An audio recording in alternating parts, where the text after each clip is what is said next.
Buenos días, buenas tardes o buenas noches, de acuerdo a la hora que estén observando este video. El día de hoy, según lo programado, para quinto de secundaria vamos a ver la parte económica.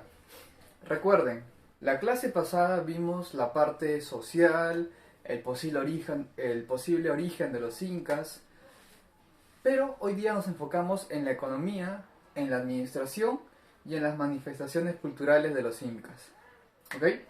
Le vamos a poner mucha atención a esta clase, que es lo más resumido posible acerca de la economía y las manifestaciones culturales de los incas. La economía inca. Ustedes saben, por la clase pasada, que la economía inca se basaba ¿en qué? En la agricultura. El imperio inca fue un imperio netamente dedicado a la agricultura. Fue un imperio agrícola y un imperio expansivo. Pero en la parte económica se dedicaron a cosechar. No cosechar un poco, cosechar grandes hectáreas. ¿Ok? La actividad principal del imperio a nivel económico es la agricultura. Pero profesor, claro, se va a cosechar cientos de kilómetros en todo el imperio, no solo en el Perú, también en parte de Argentina, parte de Chile, donde llegó el imperio. Claro, se va a cosechar, pero necesito un gran grupo de trabajadores. Claro, no puede haber agricultura si no hay mano de obra, si no hay trabajador, si no hay trabajo. El trabajo va a permitir poder cosechar en diversos lugares de todo el imperio. Pero el trabajo no era un trabajo por hacer, no era un trabajo improvisado. El trabajo que se realizaba en el imperio inca era un trabajo organizado, planificado. No salía de la nada, sino que hubo una estructura para poder trabajar y que todos trabajasen de forma adecuada. Por ejemplo, hay dos formas de trabajo. La primera se va a llamar reciprocidad. ¿Qué es la reciprocidad? Es el intercambio de bienes. ¿Entre quiénes? Puede ser entre el pueblo, entre el Ayllu, ¿ok? Eso es la reciprocidad. Intercambio de alimentos, de vestimentas, entre diversas comunidades. Es como si yo te dijera, yo te doy y tú me das. ¿Ok? Es una con otra. En eso consta la reciprocidad. Lo que tú produces y me das, yo te lo voy a recompensar de la misma forma. La reciprocidad a la vez tenía dos tipos. Había dos tipos de reciprocidad. Una reciprocidad asimétrica, que quiere decir que, por ejemplo, yo, que soy una persona que pertenezco a cierto sector social en el imperio, o sea, tengo cierto título, ciertos beneficios, yo le voy a dar lo que yo creo conveniente, mientras que la otra persona, miembro de un Ayllu, me tiene que dar más. O sea, yo doy menos y recibo más. Esa era la idea de la reciprocidad asimétrica. O sea, no era igual, no era igualitario. Se supone que si tú vas a dar, si vas a dar una cantidad, tienes que recibir parecido a esa cantidad. Yo te doy, tú me das. Pero en el caso de la reciprocidad asimétrica no ocurría así. Daba menos y recibía más. ¿Era justo? No era justo. Otro tipo de reciprocidad es la reciprocidad simétrica. Aquí sí era correspondido. Por ejemplo, yo te doy cierta cantidad de productos y tú me devuelves prácticamente la misma cantidad de productos o equivalentes. ¿Era más justa la reciprocidad simétrica? Sí. Y la simétrica, no. El segundo tipo de trabajo en el imperio era la redistribución. El nombre lo dice, redistribuir. O sea, tener una cantidad de productos y darle a él, a él, a él, a todos. Eso es la redistribución. La redistribución también tenía tipos de redistribución. O sea, no todos van a recibir de la misma forma y de diversos motivos. Hay diversos motivos para poder recibir, para poder redistribuir. ¿Ok? Vamos a ver uno por uno. Dentro de los tipos de redistribución encontramos al Aini. El Aini es un intercambio entre miembros del Aiju. Eso es el Aini. Voy a darte un producto, ¿ok? Pero dentro de mi Aiju. Dentro del Aiju, o sea, ¿qué es el Aiju? Es el núcleo de todo el imperio, son las familias, el pueblo. Dentro de todo el Aiju iba a haber intercambio, ¿ok? Eso es el Aini, intercambio entre miembros del Aiju. Otro tipo de redistribución sería la Minca. La Minca ya varía un poquito, a diferencia del Aini. La Minca es realizar trabajos, pero ya no de forma individual, sino de forma grupal. O sea, trabajos comunales. ¿Ok? Esos trabajos comunales se va a realizar la Minca. Pero al final, ¿quién se va a beneficiar? Todo el Aiju. O sea, son trabajos de varias comunidades para todo el Aiju en general. La mita sí es un trabajo, no, ya no para el Aiju.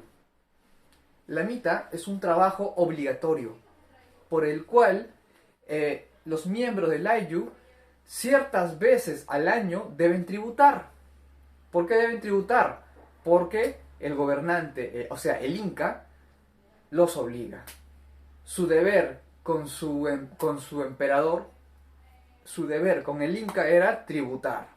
¿Cómo tributaban? A través de su trabajo. Gracias a la mita se podía recolectar grandes cantidades de productos que van a servir para mantener a la nobleza inca. Por lo tanto, la mita es un trabajo para el Estado. O sea, tú vas a trabajar gratis, vas a poner tu fuerza, tu trabajo, unas cuantas veces al año, ¿ok? Porque es tu obligación. Y es obligatorio, pues no es que si quiero, no. La mita es obligatoria, tienes que hacerlo. Y si no, sanción. Y ya saben cuál es la sanción. Otra forma de redistribuir es la chunca. La chunca, profesor, chunca, ¿qué es chunca? La chunca es un trabajo solo en casos extremos o en casos de desastres, en casos de emergencia. Por ejemplo, a ver, para que se entienda, ¿cómo es el trabajo de la chunca?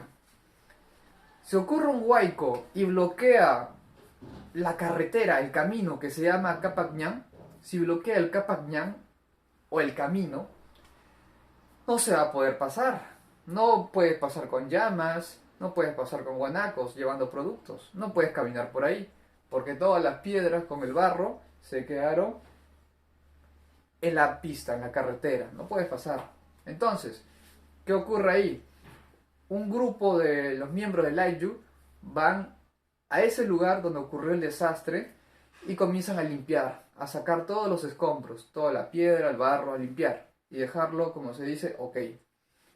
Esa era la misión del trabajo chunca. La chunca es un trabajo que solo en caso de desastres o alguna emergencia tenían que ir los miembros del Aiju para o bien limpiar o bien arreglar, por ejemplo, un puente que se cayó, tenían que hacerlo. Era obligatorio, pero solo en casos de emergencia.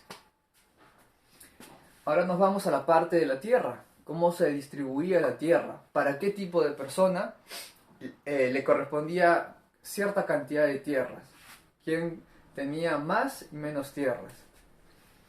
Las tierras se van a dividir de la siguiente forma. Las tierras del Aiju van a estar destinadas específicamente para el pueblo, para todo el Aiju, para las comunidades, para las familias del pueblo.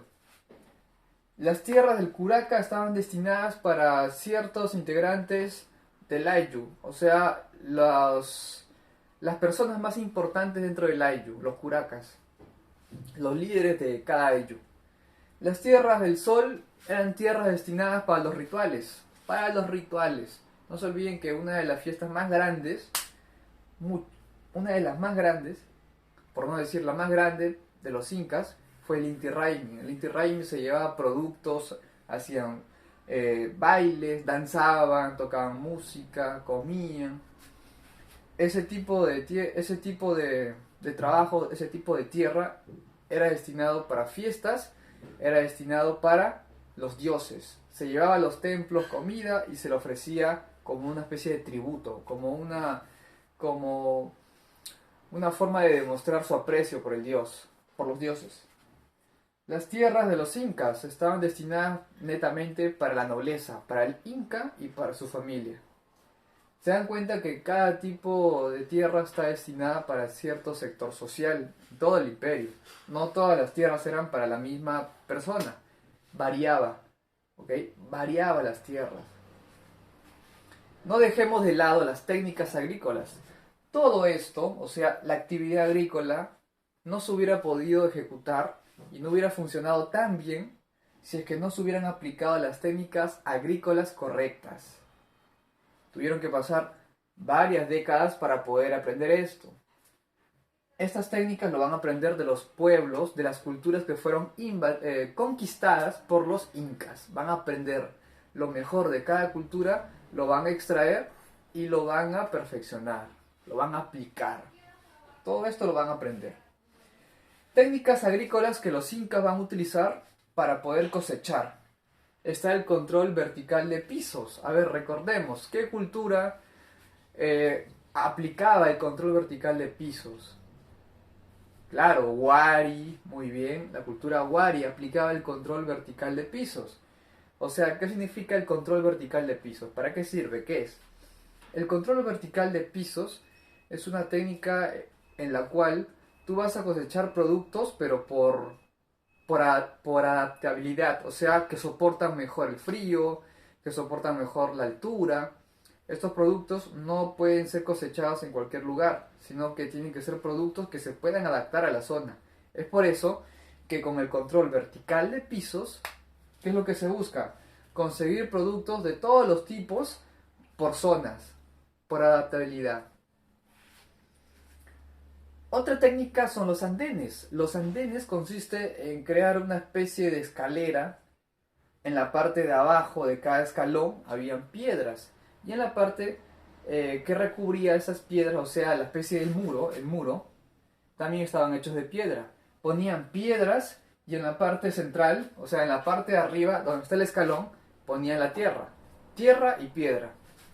Este muro que contiene la tierra estaba hecho de piedra. Habían varias piedras puestas. Y en la parte de arriba del escalón estaba la tierra. Profesor, ¿y para qué sirven los andenes? Los andenes sirven para la adaptabilidad de las plantas. Se aprovecha mejor el riego. Las plantas no todas se desarrollan a la misma altitud. Hay plantas que pueden soportar mayor y menor altitud. Se aprovecha, se aprovecha mejor el agua, creando los andenes. Otra técnica son los camellones. Los camellones lo van a aprender de quiénes. Exacto, Tiahuanaco, Wari. ¿Qué son los camellones? Es la técnica en la cual en la tierra voy a crear montículos de tierra como si fueran la joroba de un camello. Y en la parte central voy a hacer un hueco. Y en este hueco voy a poner agua y voy a cosechar la papa o yuco, cualquier producto que no soporte las bajas temperaturas. Así que cuando vienen los vientos fríos, o sea, las heladas, ¿qué ocurre? No se muere la planta. Es una forma de proteger a las plantas y es muy efectiva. Lo van a aprender de los Wari y Tiahuanaco. Otra técnica está la ingeniería hidráulica. ¿Qué es eso, profesor? ¿Qué es la ingeniería hidráulica? En pocas palabras, la ingeniería hidráulica es utilizar cochas, o sea, lagunas artificiales, utilizar, por ejemplo, canales de regadío, a nivel superficial y a nivel subterráneo extraer el agua. Son todas las técnicas para poder usar el agua de forma eficiente para cosechar los productos que consumían los incas y todo el pueblo. Tenemos otra técnica agrícola, que es la técnica de los huachaques. Profesor, ¿qué es la técnica de los huachaques? La técnica de los huachaques se le llama huachaques o chacras hundidas. ¿Para qué servían? Tenía casi la misma finalidad y generaba gran fertilidad los huachaques. Eran chacras hundidas en el cual se cosechaba en la parte de abajo. Posiblemente servían para evitar el frío, soportar mejor el frío y aprovechar mejor las tierras, los huachaques. Y por último, dentro de las técnicas agrícolas, y no solo agrícolas, también técnicas a nivel culinario, o sea, comida, tenemos la conservación de alimentos. Por ahí escuché que me decían, profesor, que yo recuerde, la conservación de alimentos lo he escuchado en Wari, exacto. Los incas van a aprender de los pueblos que ellos van a someter. Y una de las técnicas que los incas también van a copiar, ¿ya?, es la técnica de el secado de la carne. Puede ser carne de cualquier camélido. ¿Cuáles son los camélidos? Llama, vicuña, guanaco, alpaca. ¿Qué ocurre? Se corta la carne y luego se le hace diversos agujeros. Se le va a echar bastante sal y se va a poner al sol. ¿Qué es lo que va a pasar? La sal va a absorber la humedad y el sol va a terminar por secar. Y este trozo de carne, de llama, de alpaca, se va a volver muy delgado como una lámina. Profesor, ¿pero para qué van a secar la carne si la carne es más rica en filetes? La finalidad de cortar la carne y secarlo al punto de que se seca, a más no poder, era que duraba mucho tiempo. No se olviden que los incas no tenían refrigeradoras, por lo tanto los alimentos, la carne sobre todo, no soportaban mucho tiempo y se comenzaba a descomponer. Es por eso que la técnica de secar la carne fue muy útil, porque la carne seca te puede durar 5 o 6 meses o de repente más y no se malogra. Esa es la ventaja de secar la carne. Y no solo secaban carne, también van a aprender secado de animales marinos. Claro, los chinchas van a enseñar también a los incas, porque no se olviden que los incas también conquistaron al reino chincha. Entonces es muy útil. Otra forma de conservar los alimentos, ya no por secado, sino por putrefacción, fermentación, es el chuño, es la papa que se pone en la tierra para fermentarla, es el chuño. Tenemos buenos ejemplos de conservación de alimentos, debido a que no había lugares tan fríos o estaban muy alejados y de difícil acceso para enfriar, para mantener sus comidas y no se pudran. Es por eso que van a crear la técnica de conservación de alimentos. Dejamos la parte agrícola y nos vamos a la parte de administración. La parte administrativa, ¿cómo se organizaba el imperio? El imperio, para poder tener control de su vasto territorio y de la población sobre todo, tuvo que crear una lengua en común. Esa lengua en común se llamó el runasimi. ¿Okay? El runasimi es el idioma oficial del imperio inca. El runasimi, no quechua. Ya, profesor, muy bien, quedó todo listo respecto al idioma. Que todos iban a hablar el mismo idioma, por lo tanto se iban a entender. Hasta ahí muy bien.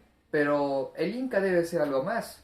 Claro, el Inca pensaba todo esto, se asesoraba muy bien. El Inca, muy aparte de conseguir que todos hablen runasimi, también tenía que ver cómo puedo conectar a todo el imperio. Tengo que buscar una forma de conectar a todo el imperio. ¿Cómo lo haces? A través de carreteras, de caminos, de rutas. Es por eso que el Inca manda a construir kilómetros de caminos llamados Capacñán. Capacñán son los caminos reales del Inca. Pero no es oriundo, no es típico o no es originario de los incas el Capacñán. El Capacñán lo van a aprender también de los Wari. Es una copia del estilo Wari. Van a aprender a crear caminos de piedra por influencia de los Wari. Pero va a ser muy útil. El Capacñán une cualquier pueblo. Esa es la ventaja. Permite unir diversos pueblos. Permite que puedas llevar productos pesados por ese camino que es muy resistente.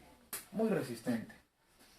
Profesor, hasta ahí está muy bien, pero ¿cómo calculaban qué cantidad de personas habían? Si es que en el siglo XIII no había lo que hoy conocemos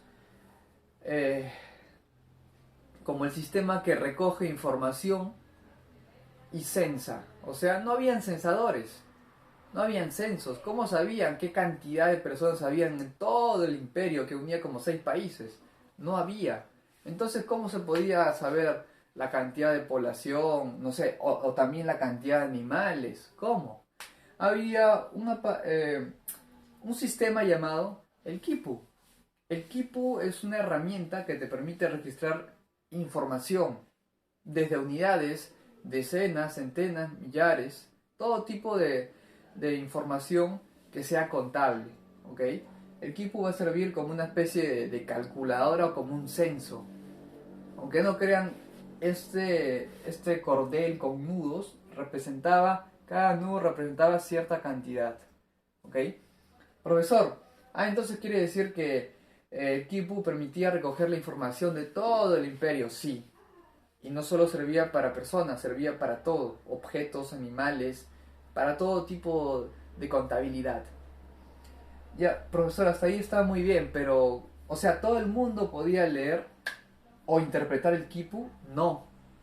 Aquí sí hay un paréntesis. El Kipu no podía ser leído por todo el mundo. El Kipu era leído por una persona en especial, que era capacitada. Cualquiera no lo hacía. Entonces, profesor, ¿quién podía leer o interpretar el Kipu? La persona idónea para leer un Kipu o interpretarlo era el Kipu Kamayok. El Kipu Kamayok se encargaba de interpretar y de registrar el Kipu, las cantidades en un Kipu. Este Kipu Kamayok sí podía enseñar a otras personas, pero él era el especialista, el Kipu Kamayok. Ahora dejamos un poco la administración y vamos a lo que es religión. Los incas eran muy creyentes, tenían dioses de todos tipos, de todos los tipos. Eran politeístas, muchos dioses que ellos van a adorar. Eran clasistas porque la religión no era para todos por igual. Los que eran de la nobleza o el inca tenía mayor beneficio, sacaba provecho de la religión, utilizando su condición, su clase social de máxima autoridad. Los incas eran panteístas. Profesor, ¿qué cosa es ser panteísta? ¿Tiene que ver algo con el pan, con lo que comemos? No. Ser panteísta quiere decir que la influencia de la religión o de los dioses incas no solo se queda en el Cusco, sino que se expande por muchas regiones. Es a nivel, como se dice, macro, a nivel global. La influencia de la religión en diversos pueblos. Eso es ser panteísta. Expansión de tu religión en diversas partes de todo el imperio.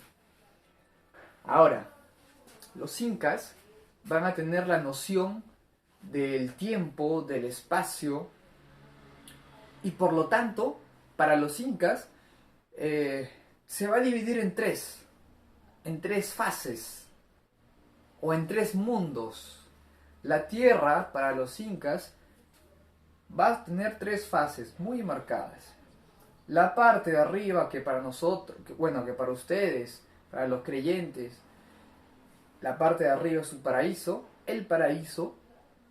Para los incas, la parte de arriba, el cielo, las estrellas, el espacio, todo eso va a abarcar, ¿qué cosa? El Anampacha, ¿ok? O sea, el mundo de arriba. Mientras que este mundo terrenal, este mundo donde habitan los seres vivos, este mundo se va a llamar Caipacha. Caipacha, el mundo terrenal. El mundo donde la máxima autoridad que rige a todos los mortales es el Inca. El Inca es el intermediario entre el Inti, Dios Inti, con los seres mortales. Y el mundo de abajo, que vendría a ser para los creyentes como el inframundo, el infierno, el mundo de abajo es el Ukuk Pacha, el mundo de los muertos, el mundo donde están las momias, el mundo donde se encuentra la raíz de las plantas. O sea, la parte más profunda para los incas era el mundo de los muertos, el mundo subterráneo. Esa era la concepción de la cosmovisión inca, un mundo que está en los cielos y en el espacio, un mundo terrenal que es la Caipacha, y un mundo que vendría a ser una especie, un mundo subterráneo como un infierno para algunos creyentes. Tenían muy claro esto. Profesor, pero no veo aquí que explique o hable acerca de los dioses, no, pero yo les voy a decir de forma oral.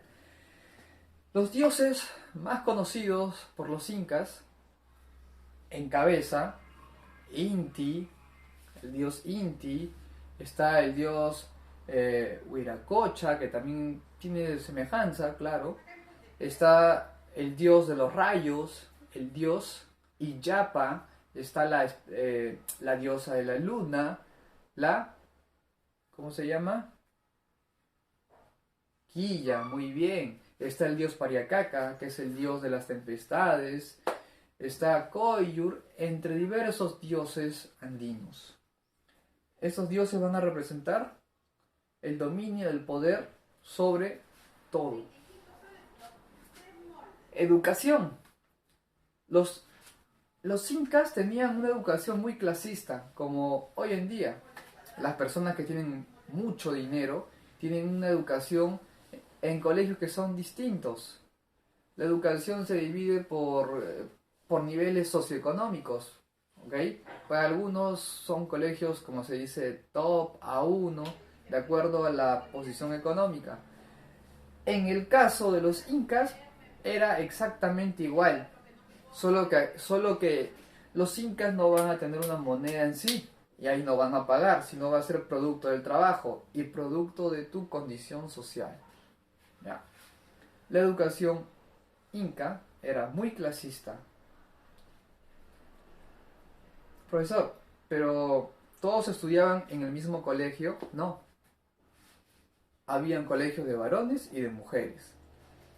El colegio de varones, donde enseñaban, donde preparaban a los jóvenes nobles, no estoy hablando del pueblo en general, no estoy hablando de los hatunrunas, no estoy hablando del pueblo, solo estoy hablando de la nobleza. Los nobles jóvenes nobles, incas, estudiaban en el Yachaywasi. Yachaywasi significa casa del saber. En este lugar, en este colegio llamado el Yachaywasi, estudiaban los jóvenes nobles incas. ¿Qué le enseñaban? Un poco de aritmética, un poco de administración, de contabilidad, astronomía, cursos esenciales para la labor de administración. Profesor, ¿y quién era el que le enseñaba? El que le enseñaba se llamaba Amauta. El Amauta era la persona especialista en todos estos conocimientos. Él era el profesor. Y también le enseñaban música, sí. El que le enseñaba música era el Arabicus. El Arabicus también era un profesor, pero especialista en música. Y el que le enseñaba los cursos generales era el Amauta, que era el profesor, el maestro. Todo esto es para varones. Luego, cuando el joven ya estaba un par de años en la educación que se le impartía en el Yachaywasi, se graduaba, había como una especie de ritual para que el joven dejara el Yachaywasi y pudiera incorporarse a la vida administrativa. Había un ritual. Eso es respecto a los varones. Ahora, respecto a las mujeres.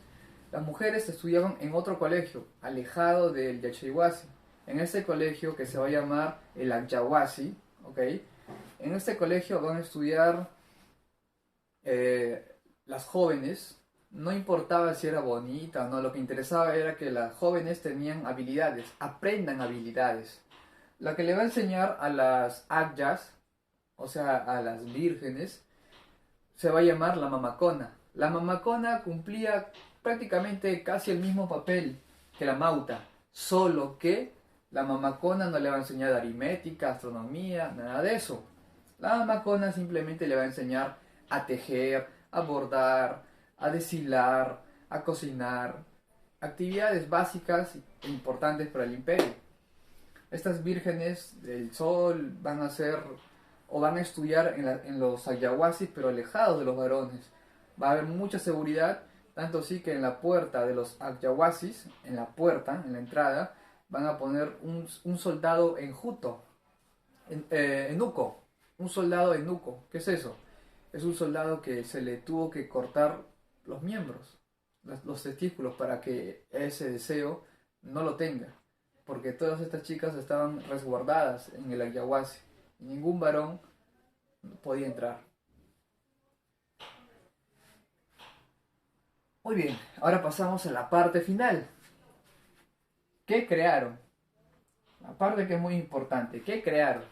¿Cuál es la finalidad de sus construcciones, de sus manifestaciones? En lo que es arquitectura, los incas van a utilizar la forma trapezoidal, una forma simétrica, ¿ok? Diversas figuras geométricas, sobre todo el trapezoide. Van a utilizar la sencillez, van a utilizar la majestuosidad, porque sus construcciones eran gigantescas, ¿ok? Eran construcciones colosales. Ejemplo de arquitectura, tenemos muchos. A ver, 1, Vilcashuamán. 2, Machu Picchu, Choquequirao, Vilcabamba, Sacsayhuamán, como había explicado, entre otras. Fueron grandes construcciones. Unos eran templos, otros eran palacios, otros tenían fin defensivo, fortalezas, pero la característica de cada construcción inca, su estilo era la forma trapezoidal y de que cada piedra estaba unida con otra y había una perfección en la unión de las piedras, porque es tan pero tan estrecho que hasta cuando pones o quieres poner la punta de una aguja entre la unión de las rocas no entra. O sea, utilizaron una especie de cemento, pero no se sabe exactamente cuál fue la composición. Hoy en día no se ha descubierto todavía cómo juntaban las rocas, qué utilizaban como pegamento. No se sabe todavía, es un misterio. En lo que es cerámica, los incas van a utilizar, por ejemplo, aríbalos. Un aríbalo es como una especie de, como un jarrón muy grande. Tiene esta forma, el cuello delgado y una boca ancha. Es como un jarrón en el cual se llevaba chicha de jora para los festivales, en el cual se llenaba con agua para usarlo para la comida. Dentro de la cerámica también tenemos los queros. Los queros no es una manifestación propia de los incas, lo van a aprender de quiénes, de los Wari y de otros pueblos más. El quero es un vaso, pero que tiene boca ancha. En el caso de los incas, el quero no era de barro, el quero estaba hecho de madera y era con fines, por lo general, rituales. Música. En lo que es música, los incas mandan a construir, por ejemplo, quenas hechas de qué? De hueso, de animales o de camélidos, hechas de madera. Por ejemplo, en lo que es música tenemos la música que se llama el aiji. El aiji, ¿qué cosa es, profesor? ¿Qué tipo de música es? El aiji es una canción para festejar la victoria, ¿ok? Luego tenemos el arayachi. El arayachi es una canción funeraria. Y también tenemos el arawi. El arawi es una canción religiosa. Eso es respecto a música. Los incas tenían diversas herramientas, desde quenas, pequeñas flautas, antaras, entre otros. Ahora, respecto al baile, respecto a la danza, los incas van a desarrollar también tipos de danza para diversos momentos. Por ejemplo, en lo que es danza tenemos a la caswa. ¿La caswa qué es? Es una danza a la alegría. Tenemos a la cachampa. La cachampa es una danza guerrera, una danza tipo ritual para antes de la guerra o después de la guerra. Tenemos a la atacamarca. Esta danza es una danza funeraria para entierros, velorios. Y tenemos a la danza para el sol. La danza con motivos de rendirle culto se llama, ¿cómo se llama? A ver, por ahí. Muy bien, el Inti Raymi, la fiesta del sol. en el cual se llevaba todo tipo de productos, vegetales, animales, vestimenta, oro, plata, todo tipo de joyas, todo, en conmemoración al dios creador, al dios Inti. Este dios era el dios más querido, más adorado. ¿Por qué creen ustedes que el Inca utilizaba oro y plata, pero sobre todo oro? El oro representa al sol, el brillo, el color. Por lo tanto, el dios Inti es el dios más importante de todo el grupo de dioses andinos. Y se le rendía culto y hacían fiestas de días que hasta podían durar semanas, ¿ok? En el cual bailaban, cantaban, danzaban, compartían todo ese momento en esta fiesta llamada el Inti Raymi. ¿Ok? No es la única fiesta, hay otras fiestas, pero la más importante de todas las fiestas, de todas las danzas incas, es la danza del Inti Raymi. También conocían de astronomía, tenían un reloj solar, que es el Intihuatana, por ejemplo. El Intihuatana es una especie de reloj que se encuentra en Machu Picchu. Se guiaba de acuerdo al movimiento del sol mientras se movía el sol y nosotros con él. ¿Qué pasaba? Generaba una sombra y esta sombra actuaba como una especie de minutero y también podías ver la hora y los minutos. ¿Ok? Los incas fueron un pueblo muy, pero muy inteligentes, muy hábiles. Fueron grandes ingenieros y hasta hoy en día perdura todas sus construcciones. Fueron una de las culturas a nivel mundial más grandes, más poderosas y que llegaron a expandir y a influenciar en otras culturas. Pero como no todo puede ser eterno, llega un momento que entra en decadencia por motivos internos, guerras internas o factores externos y termina por decaer. Bueno, eso sería todo por la clase de hoy. Nos vemos en una siguiente clase. Chao.